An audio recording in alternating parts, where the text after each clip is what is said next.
അതെ, എല്ലാവർക്കും മീൻ കറി ഇഷ്ടമാണല്ലേ. അപ്പോൾ തേങ്ങ അരച്ച മീൻ കറി റെഡിയാക്കി എടുക്കാനായി 2 ആവോലി ക്ലീൻ ചെയ്ത് കട്ട് ചെയ്തെടുത്തിട്ടുണ്ട്.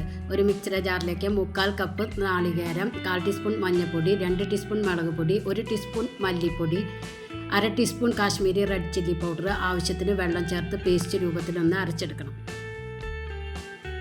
ഇനി ഞാൻ കുറച്ച് ചെറിയ ഉള്ളി എടുത്തിട്ടുണ്ട്. ഒരു 8 ചെറിയ ഉള്ളിയും 2 വെളുത്തുള്ളി എടുത്തിട്ടുണ്ട്. ഒരു ചതക്കല്ലിൽ ഇട്ടിട്ടൊന്ന് ചതച്ചെടുക്കണം.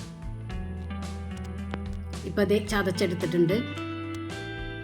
ചട്ടിയിലേക്ക് 2 കൊടംപുളി നല്ലതുപോലെ കുതിർത്ത് ക്ലീനാക്കി കട്ട് ചെയ്തതും, ചതച്ച ഉള്ളിയും വെളുത്തുള്ളിയും, 2 പച്ചമുളക് നടുകീറിയതും, മിക്സിയുടെ ജാറിൽ അരച്ചു വെച്ച അരപ്പും ഒഴിച്ചു കൊടുക്കുക. ആ ജാറിൽ തന്നെ കുറച്ച് വെള്ളം ചിറ്റിച്ച് ഒഴിച്ചു കൊടുക്കുക. കട്ടി കൂടുതലുള്ളത് കൊണ്ട് കുറച്ച് വെള്ളം കൂടിയും ഒഴിച്ചു കൊടുക്കുന്നുണ്ട്. നിങ്ങൾക്ക് ചാറ് എത്ര കട്ടി വേണോ അതിനനുസരിച്ച് വെള്ളം ചേർക്കുക. ആവശ്യത്തിന് ഉപ്പും കറിവേപ്പിലയും ചേർത്ത് നല്ലതുപോലെ ഇളക്കി നമുക്കൊന്ന് സ്റ്റൗവിൽ വെച്ച് കൊടുക്കാം. ഇനി അതൊന്ന് തിളച്ച് വരട്ടെ.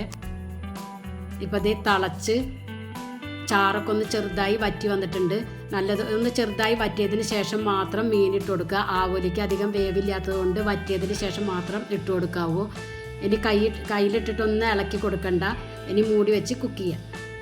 ഇപ്പോൾ ദേ നമ്മുടെ ചാറൊക്കെ വറ്റി മീനൊക്കെ വെന്ത് കിട്ടിയിട്ടുണ്ട്. ഇനി നമുക്ക് ഇതിലേക്കൊന്ന് വറവിട്ട് കൊടുക്കണം.